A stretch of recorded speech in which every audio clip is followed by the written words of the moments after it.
Plant breeding का next lecture है population improvement and modes of selection.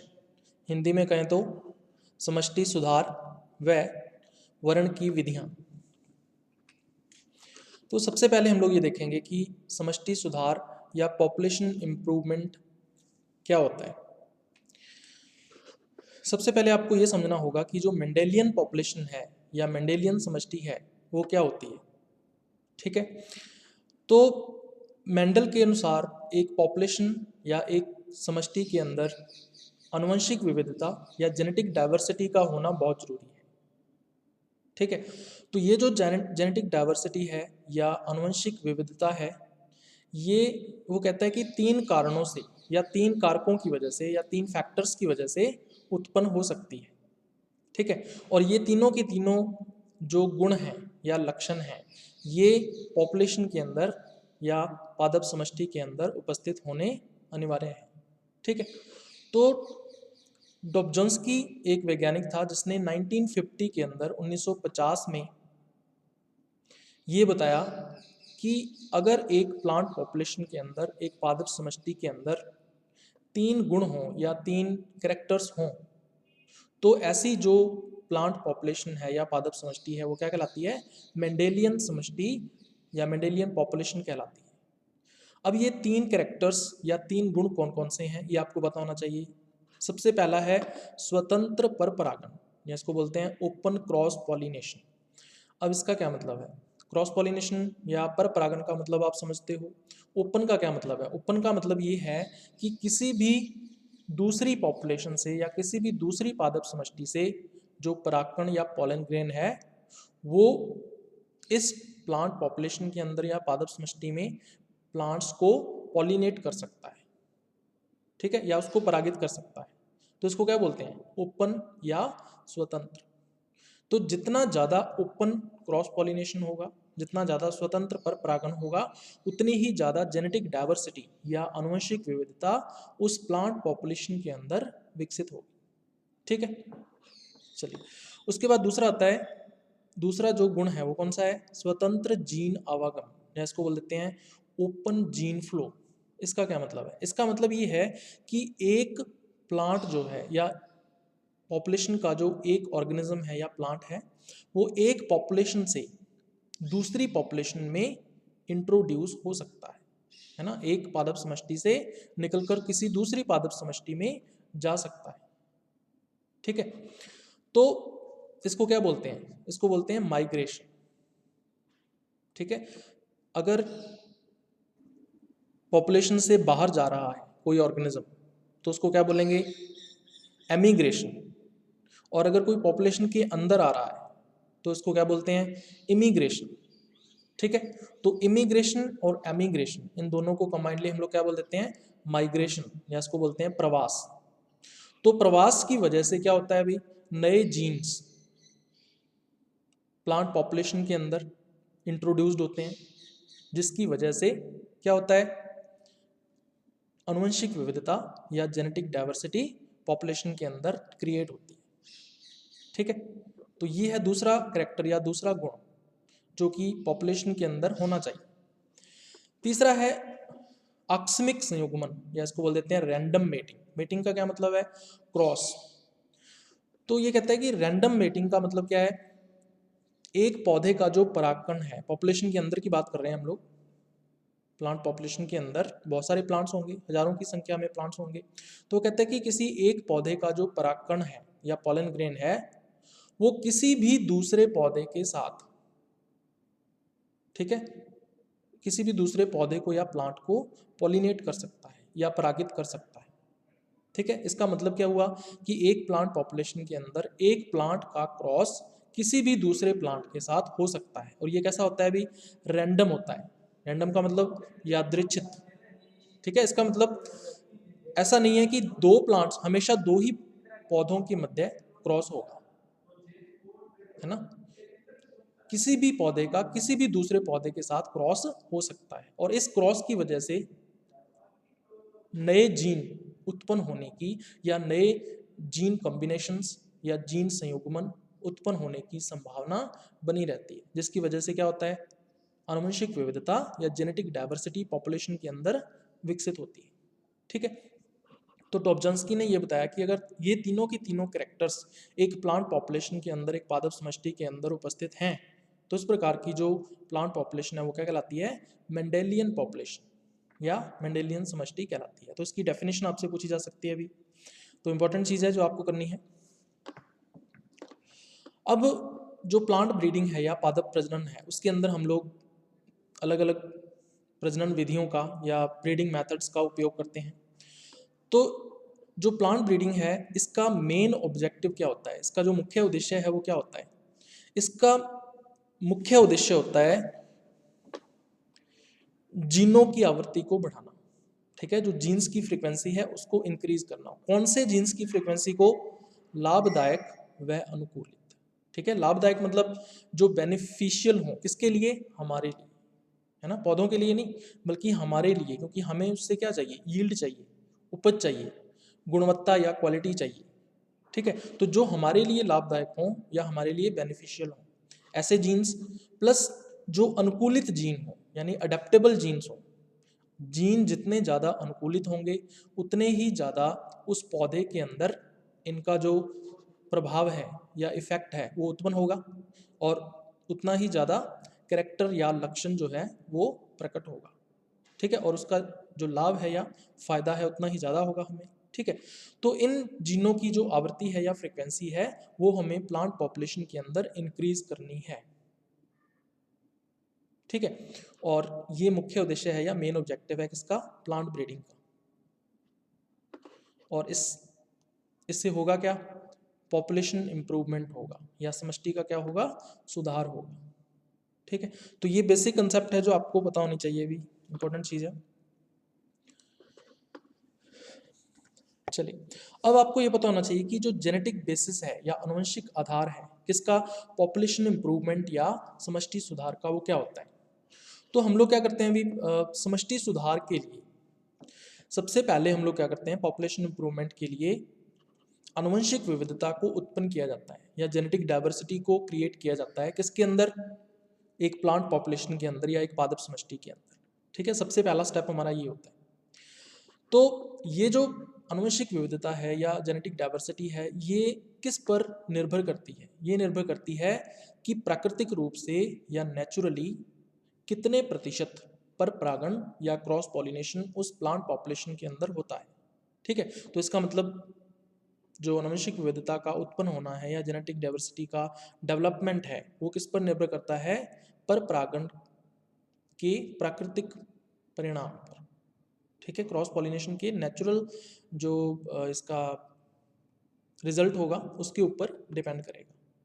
ठीक है, तो एक बार हमने जब आनुवंशिक विविधता या जेनेटिक डाइवर्सिटी डेवलप कर ली किसके अंदर? प्लांट पॉपुलेशन के अंदर, तो इस पॉपुलेशन को हम लोग क्या बोलेंगे? जेनेटिकली डाइवर्स पॉपुलेशन या आनुवंशिक रूप से विविध समष्टि, या इसको विविधतापूर्ण समष्टि भी बोल देते हैं। अब हमें क्या करना है? अभी वर्ण करना है या सिलेक्शन करना है, जो कि हमारा लास्ट स्टेप है इसके अंदर।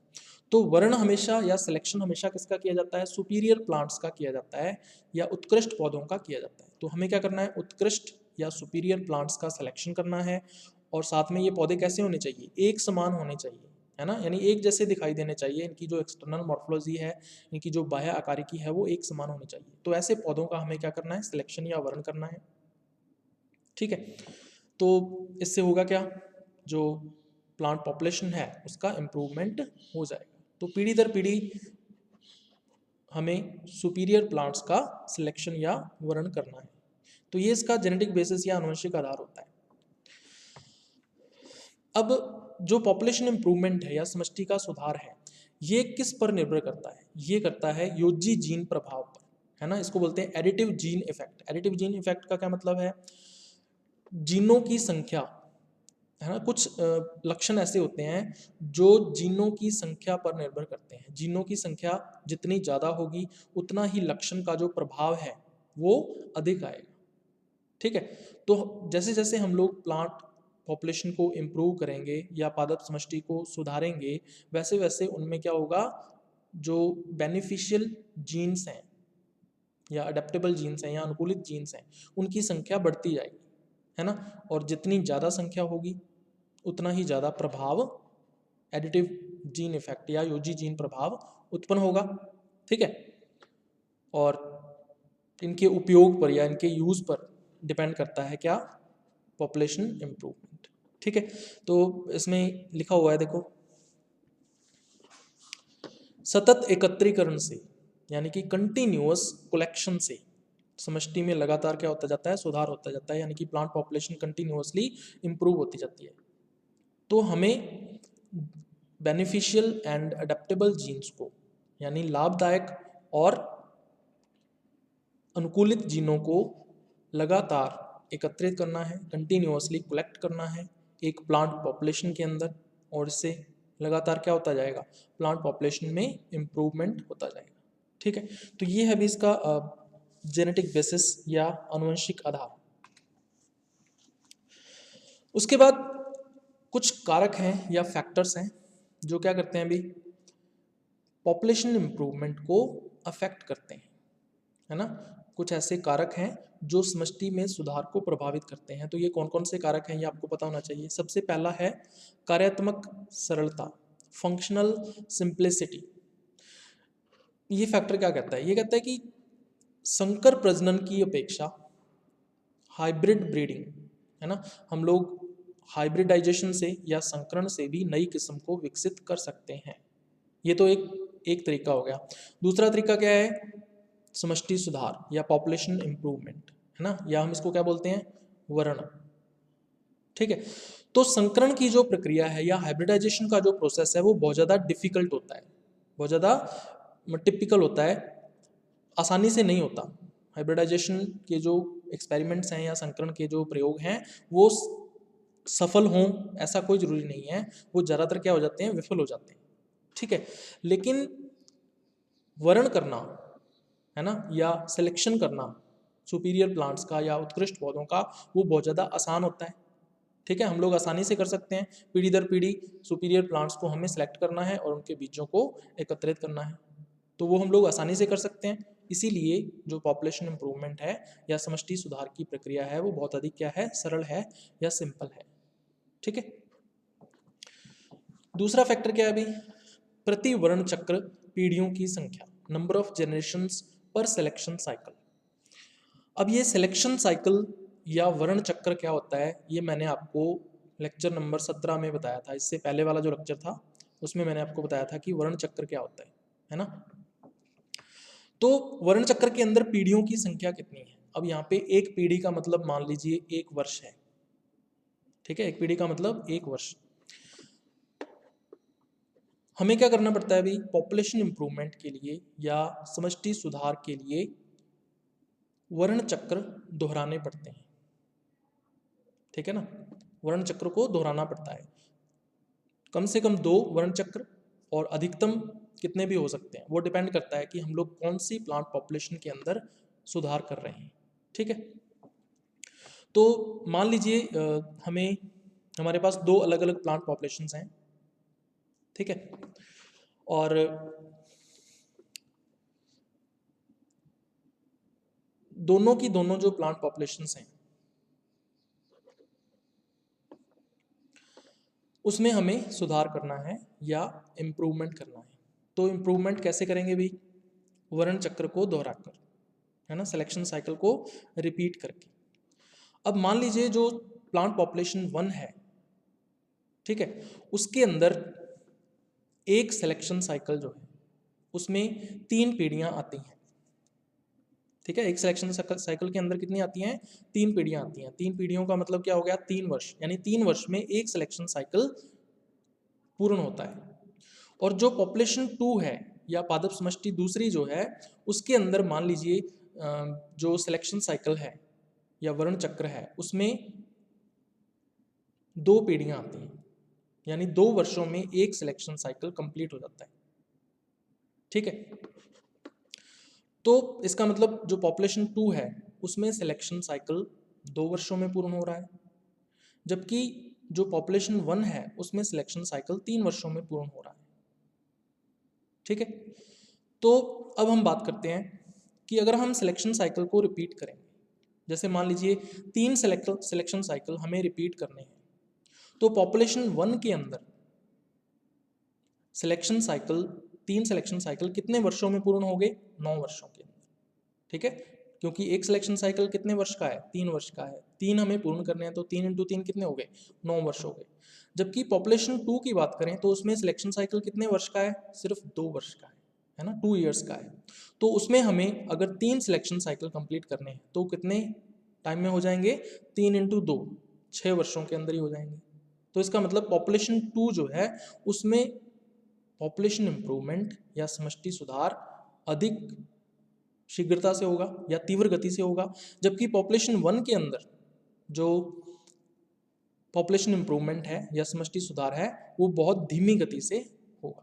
ठीक है, अब यहाँ पे क्या लिखा हुआ है देखो, पीढ़ियों की संख्या कम होने पर, अगर जनरेशंस नंबर ऑफ जनरेशंस कम है किसके अंदर? सिलेक्शन साइकिल के अंदर, तो समष्टि सुधार या पॉपुलेशन इंप्रूवमेंट शीघ्र होगा, यानी बहुत जल्दी हो जाएगा।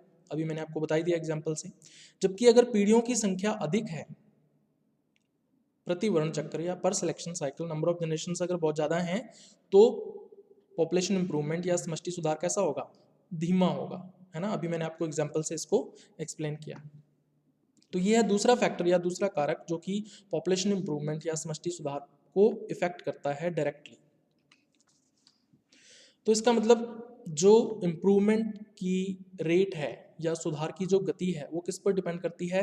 पीढ़ियों की संख्या पर निर्भर करती है या नंबर ऑफ जनरेशंस पर डिपेंड करती है, प्रति वर्ण चक्र या पर सिलेक्शन साइकिल।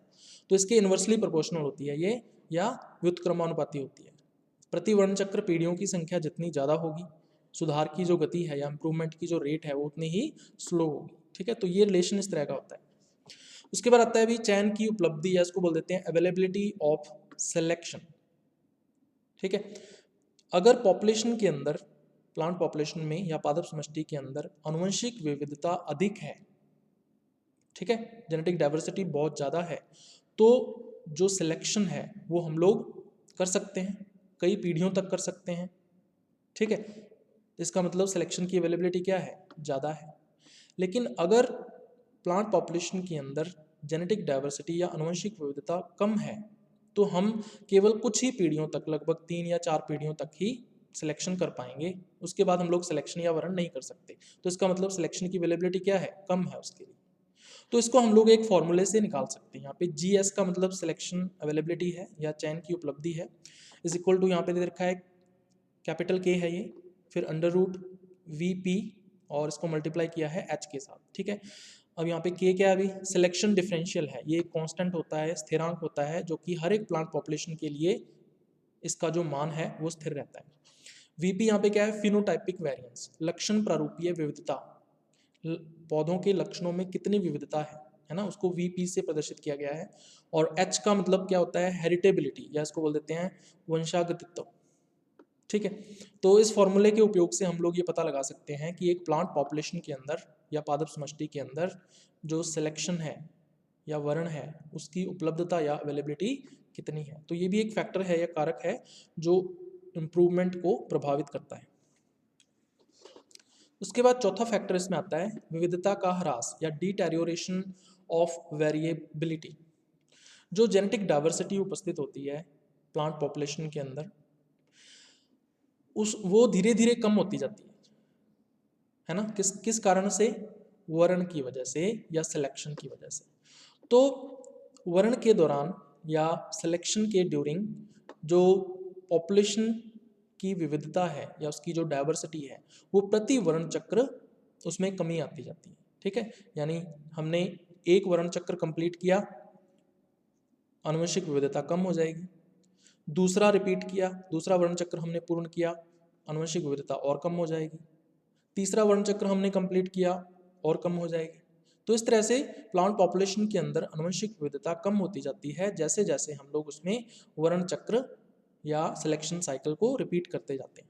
ठीक है, अब ये जो कमी आती है प्रति वर्ण चक्र, जो विविधता में कमी आती है, अगर ये बहुत ज़्यादा आए, है ना, अगर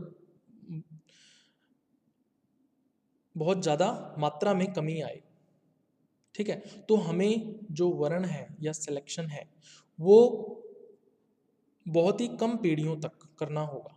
इसका मतलब हमें कम वर्ण चक्र दोहराने पड़ेंगे। इसका मतलब क्या हुआ कि जो पॉपुलेशन इंप्रूवमेंट है या समष्टि में सुधार है वो बहुत शीघ्र हो रहा है। ठीक है। लेकिन अगर कमी धीरे धीरे आ रही है या बहुत कम कमी आती है प्रति वर्ण चक्र विविधता या डाइवर्सिटी के अंदर, तो हमें बहुत ज़्यादा संख्या में वर्ण चक्र या सिलेक्शन साइकिल को रिपीट करना होगा। तो इसका मतलब टाइम भी बहुत ज़्यादा लगेगा।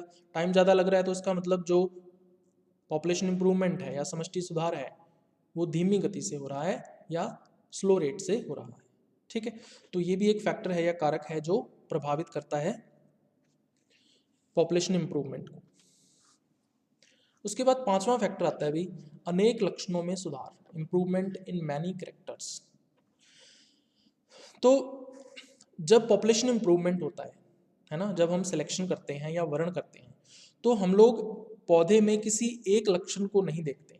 ठीक है। हम लोग क्या करते हैं, बहुत सारे लक्षणों को देखते हैं। जैसे मान लीजिए हमने 8 से 10 लक्षणों को एक पौधे के अंदर देखा है ना, हर पौधे में ऐसा ही करेंगे हम लोग, 8 से 10 लक्षणों को देखेंगे। तो 8 से 10 लक्षण, इसका मतलब बहुत सारे लक्षण हो गए, बहुत सारे कैरेक्टर्स हो गए। तो बहुत से कैरेक्टर्स के अंदर या लक्षणों के अंदर साथ साथ सुधार होता है या साइमल्टेनियसली इसमें क्या होता है, इंप्रूवमेंट होता है। ठीक है। तो अगर एक लक्षण या एक कैरेक्टर जो है वो दूसरे कैरेक्टर को प्रभावित कर रहा हो या दूसरे लक्षण को प्रभावित कर रहा हो, तो हमारा जो पॉपुलेशन इंप्रूवमेंट का ऑब्जेक्टिव है या उद्देश्य है पादप समष्टि सुधार का, वो पूर्ण नहीं होगा या वो असफल हो जाएगा, अनसक्सेसफुल हो जाएगा। तो इसके लिए होना क्या चाहिए भी, जो एक लक्षण है या एक कैरेक्टर है उसमें जब हम सुधार करेंगे या उसमें इम्प्रूवमेंट करेंगे तो उसका दूसरे लक्षण पर या दूसरे कैरेक्टर के ऊपर कोई भी प्रभाव या इफेक्ट नहीं पड़ना चाहिए। तभी हम लोग सक्सेसफुली या सफलतापूर्वक क्या कर सकते हैं, इम्प्रूवमेंट कर सकते हैं, पॉपुलेशन के अंदर या समष्टि के अंदर सुधार कर सकते हैं। ठीक है। तो ये भी एक कैरेक्टर है, ये भी एक फैक्टर है जो प्रभावित करता है पॉपुलेशन इम्प्रूवमेंट को। और फिर लास्ट इसमें आता है सुधार का उद्देश्य या ऑब्जेक्टिव ऑफ इम्प्रूवमेंट। तो हम जो प्लांट पॉपुलेशन के अंदर इम्प्रूवमेंट कर रहे हैं या सुधार कर रहे हैं वो किस उद्देश्य के लिए कर रहे हैं, उस उद्देश्य को सबसे पहले हमें डिसाइड करना पड़ता है या निर्धारित करना पड़ता है। ठीक है। और फिर उसके अनुसार ही हम लोग सिलेक्शन मेथड या वर्ण विधि का चुनाव करते हैं। बहुत सारी वर्ण विधियों के बारे में हम लोग पढ़ेंगे। तो कौन सी वर्ण विधि का चुनाव हमें करना है ये हमें कौन बताएगा, ऑब्जेक्टिव या उद्देश्य बताएगा कि हम लोग किस उद्देश्य के लिए या कौन से ऑब्जेक्टिव को कंप्लीट करने के लिए इंप्रूवमेंट या सुधार कर रहे हैं। ठीक है। तो इस प्रकार सुधार की विधि का जो चुनाव है या इंप्रूवमेंट की जो मेथड का सिलेक्शन है वो किस पर डिपेंड करता है, किस पर निर्भर करता है, उद्देश्य पर निर्भर करता है या ऑब्जेक्टिव पर निर्भर करता है। तो ये भी एक फैक्टर या कारक हो सकता है जो पॉपुलेशन इंप्रूवमेंट को प्रभावित करता है। उसके बाद नेक्स्ट हम लोग करने वाले हैं इसके अंदर वर्ण विधियाँ, मोड्स ऑफ सिलेक्शन। मैंने आपको लेक्चर नंबर 17 के अंदर जो कि लास्ट लेक्चर था हमारा, उसमें बहुत सारी वर्ण विधियों के बारे में बताया है, उनको हमने डिटेल में भी पढ़ा है। यहाँ पर हम लोग कुछ वर्ण विधियों को डिटेल में पढ़ेंगे, बाकी जो हैं वो आपको लेक्चर नंबर 17 से ही पढ़नी पड़ेंगी। तो दो मुख्य विधियाँ हैं या दो मुख्य वर्ण विधियाँ हम लोग कह सकते हैं, सिलेक्शन मेथड्स हैं जिनका उपयोग हम लोग करते हैं पॉपुलेशन इंप्रूवमेंट के लिए। तो सबसे पहला है भी समूह वर्ण या इसको क्या बोल देते हैं, मास सिलेक्शन, और दूसरा है आवर्ती वर्ण या इसको बोल देते हैं रिकरेंट सिलेक्शन। इन दोनों का नाम आपने लास्ट लेक्चर में सुना होगा। सबसे पहले बात कर लेते हैं समूह वर्ण या मास सिलेक्शन की। तो मास सिलेक्शन के टाइप्स मैंने आपको पहले नहीं बताए हैं। तो ये 4 टाइप का होता है। एक तो होता है स्तरित वर्ण या इसको बोल देते हैं स्ट्रेटिफाइड सिलेक्शन। दूसरा होता है भुट्टे से पंक्ति विधि, ईयर टू रो मेथड, जो कि हमने लास्ट टर्म पे मैंने आपको करवाई थी। तीसरा है रूपांतरित भुट्टे से पंक्ति विधि, modified ear to row method. और चौथा टाइप इसका है रूपांतरित तितर बितर वर्ण या इसको मॉडिफाइड डिसरप्टिव सिलेक्शन भी बोल देते हैं। इसको डिटेल में पढ़ेंगे आगे। सबसे पहले हम लोग देख लेते हैं स्तरित वर्ण या स्ट्रेटिफाइड सिलेक्शन क्या होता है। तो इसका एक और नाम भी है जो आपको ध्यान में रखना है, इसको उप प्लॉट तंत्र या इसको सब प्लॉट सिस्टम के नाम से भी जाना जाता है। जो समूह वर्ण है या मास सिलेक्शन है वो ज़्यादा सक्सेसफुल मेथड नहीं है, ठीक है, बहुत ज़्यादा सक्सेसफुल नहीं है, इसलिए इसका जो उपयोग है वो हम लोग आमतौर पर नहीं करते, है ना। वैरायटी डेवलपमेंट के लिए या किस्म के निर्माण के लिए आमतौर पर हम लोग इसका निर्माण नहीं करते, ठीक है। इसकी असफलता के या इसके फेल होने की कारण क्या है, तो इसके दो मेन रीजंस हो सकते हैं, दो मेन कारण हो सकते हैं। कौन कौन से हैं? सबसे पहला, वृत्त जनक पौधों पर वातावरण का प्रभाव। जब हम जनक पौधों का या पेरेंट प्लांट्स का सिलेक्शन करते हैं, वर्ण करते हैं, तो उन पर एनवायरनमेंट का इफेक्ट पड़ता है या वातावरण का प्रभाव पड़ता है, जिसकी वजह से उसके करैक्टर्स चेंज हो जाते हैं, परिवर्तित हो जाते हैं। तो हमें ये पता ही नहीं चलता कि जो करैक्टर्स हैं वो वातावरण की वजह से हैं या जीनोटाइप की वजह से। तो सबसे पहला कारण ये रहता है। दूसरा कारण क्या रहता है अभी? पराग स्रोत पर नियंत्रण न होना। जो पॉलन सोर्स है उसके ऊपर हमारा कंट्रोल नहीं होता है। कहीं से भी कोई भी पॉलन ग्रेन आके पौधे को पॉलिनेट कर सकता है, परागित कर सकता है, ठीक है। तो उस पर हमारा कंट्रोल या नियंत्रण नहीं होता है। तो इन दो कारणों की वजह से जो समूह वर्ण या मास सिलेक्शन है वो फेल हो जाता है या असफल हो जाता है, ठीक है। अब ये दो कमियां हैं, इन कमियों को दूर कैसे किया जाए? तो इनको दूर करने के लिए एक वैज्ञानिक है गार्डनर। तो गार्डनर ने 1961 में 1961 के अंदर दो सुझाव दिए थे। तो ये कौन कौन से सुझाव है वो हम लोग देख लेते हैं। सबसे पहला सुझाव इसने क्या दिया? ये कहता है कि जो प्लांट पॉपुलेशन है उसको आइसोलेशन में ग्रो करवाओ। आइसोलेशन का मतलब पृथक्करण के अंदर, ठीक है। तो पृथक्करण में उगाने से होगा क्या? पृथक्करण में उगाने से ये होगा कि जो अवांछित परागकण है या अनडिजायर्ड जो पॉलन ग्रेन है जो कि किसी दूसरी प्लांट पॉपुलेशन से आ रहा है या दूसरे पादप समष्टि से आ रहा है, वो नहीं आ पाएगा। किस वजह से? पृथक्करण दूरी की वजह से या आइसोलेशन डिस्टेंस की वजह से, ठीक है। तो इससे हम लोग क्या कर सकते हैं? अभी जो पराग स्रोत होता है या पॉलन सोर्स होता है उसके ऊपर नियंत्रण कर सकते हैं या कंट्रोल कर सकते हैं, ठीक है। सबसे पहला सुझाव इसने ये दिया। दूसरा इसने दिया ग्रिडिंग, पुंजवर्ण करना, है ना। ये कहता है कि ग्रिड बनाओ। ग्रिड का मतलब क्या होता है? यहाँ पे प्लॉट्स, मतलब सब प्लॉट्स। सब प्लॉट्स का मतलब एक, जैसे मान लीजिए एक फील्ड है 1 हेक्टेयर का। ये कहता है कि उस 1 हेक्टेयर के फील्ड को आप लोग सब प्लॉट्स के अंदर डिवाइड करो, है ना। छोटे छोटे सब प्लॉट्स के अंदर डिवाइड कर दो 1 हेक्टेयर फील्ड को, है ना। इसको क्या बोल देते हैं? ग्रिडिंग पुंजवरण या ग्रिडिंग मास सिलेक्शन कह देते हैं। इससे होगा क्या? कहते हैं कि जो वातावरण का प्रभाव होता है या एनवायरनमेंट का जो इफेक्ट होता है उसको समाप्त कर सकते हैं या उसको खत्म किया जा सकता है, ठीक है। तो ये दो सुझाव उसने दिए और एक नई विधि बताई उसने, और उस विधि का नाम क्या रखा गया? स्तरित वर्ण या स्ट्रेटिफाइड सिलेक्शन। अब जब हम ग्रिड्स या सब प्लॉट्स बनाते हैं, है ना, तो उस समय हमें कुछ बातों का ध्यान रखना पड़ता है।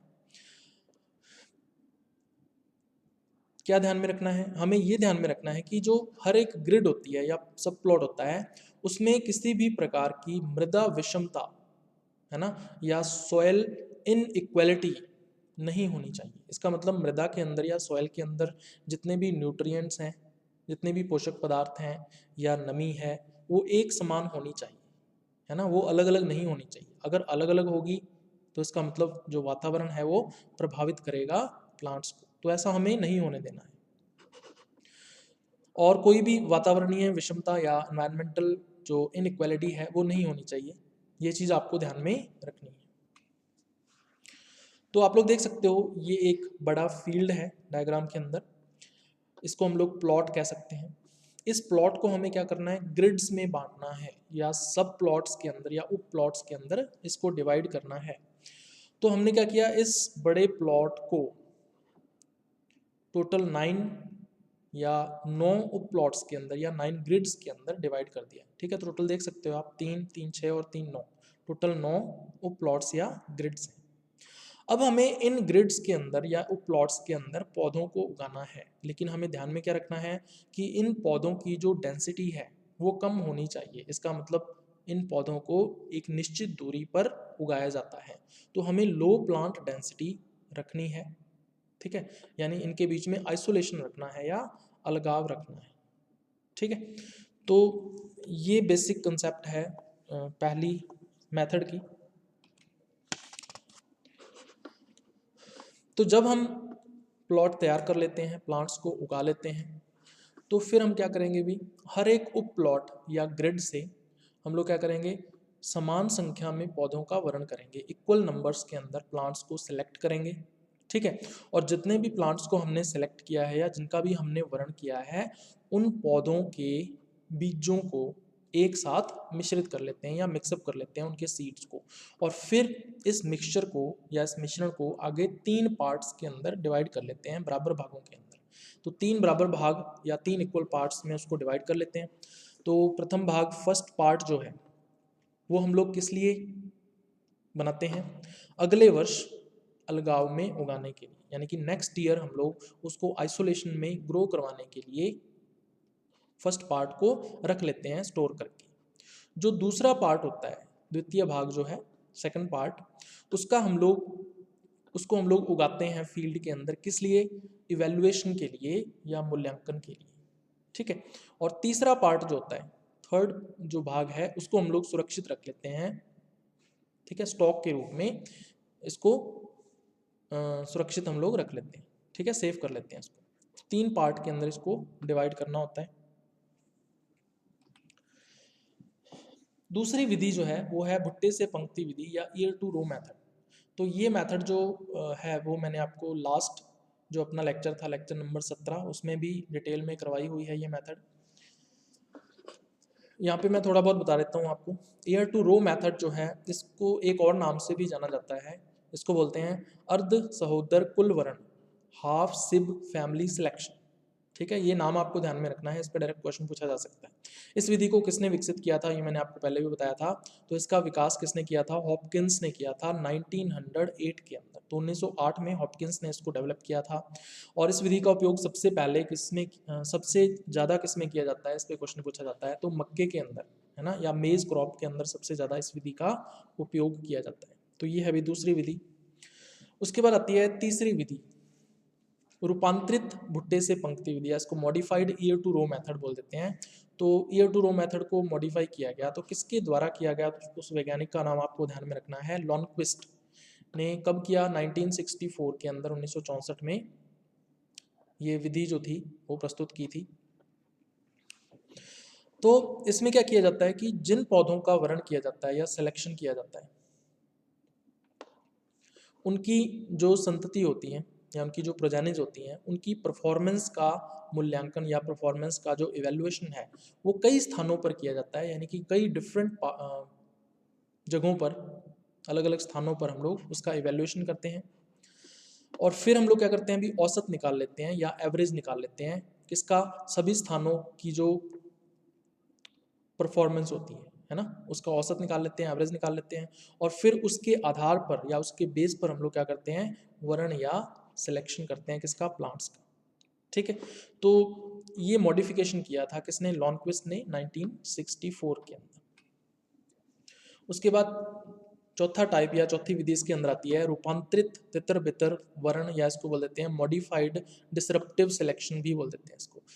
तो इस विधि को भी किसने बनाया था, भी लॉनक्विस्ट ने बनाया था, कब, 1972 के अंदर, 1972 में इस मेथड को डेवलप किया था। तो इसमें हम लोग क्या करते हैं, भी इसमें जो सोर्स पॉपुलेशन होती है या आधार समष्टि होती है, उसमें से हम लोग बीजों को लेते हैं, ठीक है। और हमें समान संख्या में बीजों को लेना है और उसको 5 भागों के अंदर या 5 पार्ट्स के अंदर डिवाइड कर लेना है, ठीक है। जैसे मान लीजिए हमने 50 kg बीज लिया, तो 50 को हम लोग 5 बराबर भागों में बांटेंगे, है ना। तो हर भाग में कितने बीज आएंगे, 10 kg आएंगे, 10 किलो बीज आएंगे, ठीक है। और फिर हम क्या करते हैं, अभी विभिन्न स्थानों, 5 विभिन्न स्थानों या 5 अलग अलग एनवायरनमेंट वाले जो एरियाज होते हैं, उनमें उनको उगा देते हैं समान संख्या में, है ना, या इक्वल नंबर्स के अंदर उसको ग्रो करवा देते हैं, ठीक है। फिर हम लोग क्या करते हैं भी, ये जो 5 स्थान हैं या 5 एरियाज हैं, प्रत्येक स्थान या प्रत्येक एरिया पर हम लोग क्या करते हैं, उत्तम पौधों को छांटते हैं, है ना। जो सुपीरियर प्लांट्स होते हैं उनको सिलेक्ट कर लेते हैं, और सिलेक्ट करने के बाद उनके सीड्स को कलेक्ट कर लिया जाता है, उनके बीजों को एकत्रित कर लिया जाता है। अब ये जो बीज हमने एकत्रित किए हैं, इनको हम लोग अगले सीजन के अंदर या अगले वर्ष हम लोग क्या करते हैं, प्रत्येक स्थान से समान संख्या में बीज लेकर हर एक एरिया से हम लोग इक्वल नंबर्स के अंदर सीड्स लेते हैं, और फिर उसको एक क्रॉसित खंड में उगाते हैं। क्रॉसित खंड का मतलब ये है कि एक ही एरिया है ना, एक ही फील्ड है, उस फील्ड के अंदर 5 स्थानों से लिए गए जो बीज हैं उनको उगाया जाता है, इसको क्रॉसित खंड बोल देते हैं। उसके बाद फिर हम लोग ओपन पॉलिनेशन होने देते हैं, स्वतंत्र परागण होने देते हैं, और फिर इससे जो सीड हमें मिलेंगे उसको हम लोग कलेक्ट कर लेंगे, और यही सीड जो है वो उन्नत बीज पुंज या इम्प्रूव्ड सीड बल्क कहलाता है। ठीक है, अब इसको डायग्राम से समझते हैं अभी।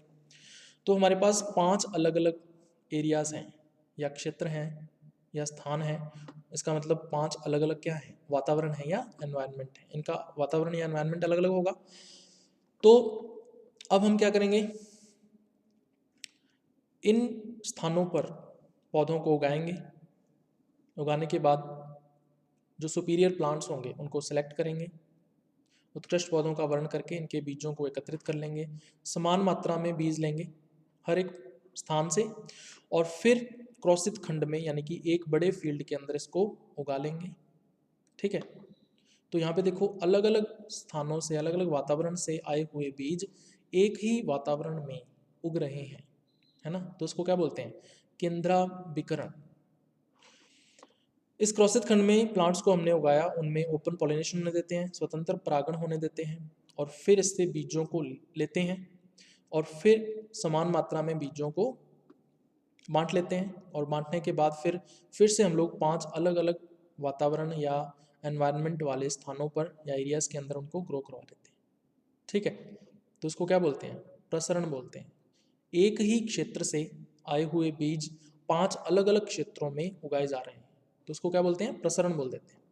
फिर से हम लोग वही करेंगे, सुपीरियर प्लांट्स जो हैं इन 5 वातावरण या एनवायरनमेंट वाले जो एरियाज हैं, इनमें से सुपीरियर प्लांट्स को या उत्कृष्ट पौधों को सेलेक्ट कर लेंगे, इनका वर्णन कर लेंगे, वर्णन करने के बाद इनके बीजों को एकत्रित कर लेंगे समान मात्रा में बीज लेकर, और फिर से हम लोग एक नए फील्ड के अंदर इसको उगाएंगे, है ना, एक ही फील्ड के अंदर।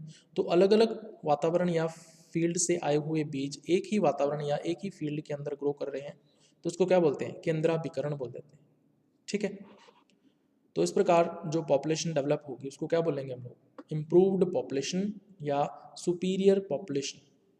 ठीक है, और इनके प्लांट्स में हम लोग ओपन पॉलिनेशन होने देते हैं, स्वतंत्र परागण होने देते हैं, और फिर इनके बीजों को, सभी पौधों के बीजों को एक साथ एकत्रित कर लिया जाता है। ठीक है, तो इस तरह से हम लोग पॉपुलेशन को इम्प्रूव कर सकते हैं इस मेथड के द्वारा। उसके बाद सबसे पहले हमने कर लिया मास सिलेक्शन, मैंने आपको बता दिया है, उसके 4 टाइप्स थे वो भी हमने बता दिए हैं। उसके बाद दूसरा इसमें आता है आवर्ती वर्ण या रिकरेंट सिलेक्शन। रिकरेंट सिलेक्शन मैंने आपको लेक्चर नंबर 17 में, यानी कि इससे पहले वाला जो लेक्चर था उसमें मैंने आपको डिटेल में करवाया हुआ है। यहाँ पे हम लोग थोड़ा बहुत इसके बारे में डिस्कस करेंगे। तो इसमें हम लोग क्या करते हैं अभी, हाइब्रिडाइजेशन करवाते हैं, सबसे पहले संकरण करवाते हैं। ये संकरण हमें कैसे करवाना है, सभी संभव संयोजनों में करवाना है, यानी कि ऑल पॉसिबल कॉम्बिनेशंस में करवाना है। जैसे मान लीजिए हमारे पास 3 लाइंस हैं या 3 वंशक्रम हैं, ए बी और सी। अब इन तीनों का आपस में सभी संभव संयोजनों में संकरण करवाना है, तो कैसे करवाएंगे, ए का क्रॉस बी से करवाएंगे, फिर ए का क्रॉस किसके साथ करवाएंगे, सी के साथ करवाएंगे। ठीक है, 2 क्रॉस हो गए, और फिर किसका क्रॉस रह गया, बी का क्रॉस सी से रह गया, तो बी का क्रॉस सी से करवा देंगे।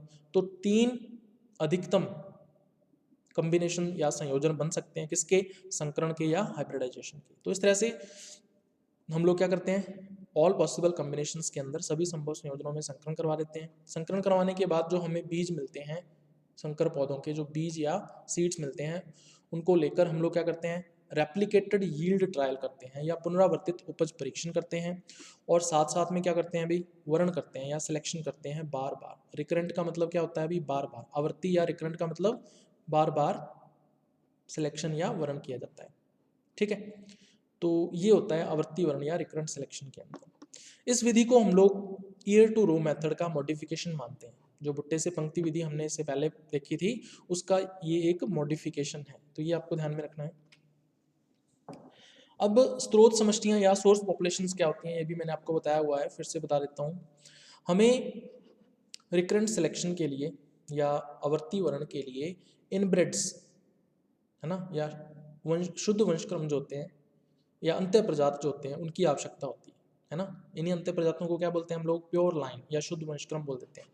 तो इन अंत्य प्रजातों को या इनब्रेड्स को हम लोग जिन प्लांट पॉपुलेशन से या जिन पादप समष्टियों से पृथक करते हैं, उनको क्या कहा जाता है, सोर्स पॉपुलेशन या स्रोत समष्टि कहा जाता है। ठीक है, सामान्यतः क्या होता है, किसी समष्टि से या किसी पॉपुलेशन से जो सुपीरियर इनब्रेड्स हम लोग ऑब्टेन करते हैं, जो उत्तम अंत्य प्रजात हम लोग प्राप्त करते हैं, उसकी जो प्रायिकता है या प्रोबेबिलिटी है वो किस पर निर्भर करती है, उस समष्टि के अंदर या उस पॉपुलेशन के अंदर जो सुपीरियर जीनोटाइप्स हैं या उत्कृष्ट जीन प्रारूप हैं वो कितनी मात्रा के अंदर हैं, उसकी आवृत्ति क्या है, उस पर निर्भर करती है। ठीक है, तो ये होती हैं अभी सोर्स पॉपुलेशंस। अब 4 टाइप की होती हैं, सिर्फ टाइप से यहाँ पे पढ़ने हैं आपको। इसकी डिटेल जो है लेक्चर नंबर 17 में मैंने आपको बता दी थी। तो आवर्ती वर्ण या रिकरेंट सिलेक्शन 4 टाइप का होता है। सरल आवर्ती वर्ण या इसको क्या बोलते हैं, सिंपल रिकरेंट सिलेक्शन। दूसरा है जीसीए के लिए आवर्ती वर्ण, रिकरेंट सिलेक्शन फॉर जीसीए। तीसरा है एससीए के लिए आवर्ती वर्ण, recurrent selection for SCA. And चौथा है व्युत्क्रम आवर्ती वर्ण, रेसिप्रोकल रिकरेंट सिलेक्शन। ठीक है, तो इनके नाम आपको ध्यान में रखने हैं यहाँ पे। इनकी डिटेल अगर करना चाहते हो तो लेक्चर नंबर 17 में, यानी इससे पिछले वाला जो लेक्चर है उसके अंदर मैंने आपको ये करवाया था। तो ये था अभी अपना आज का लेक्चर।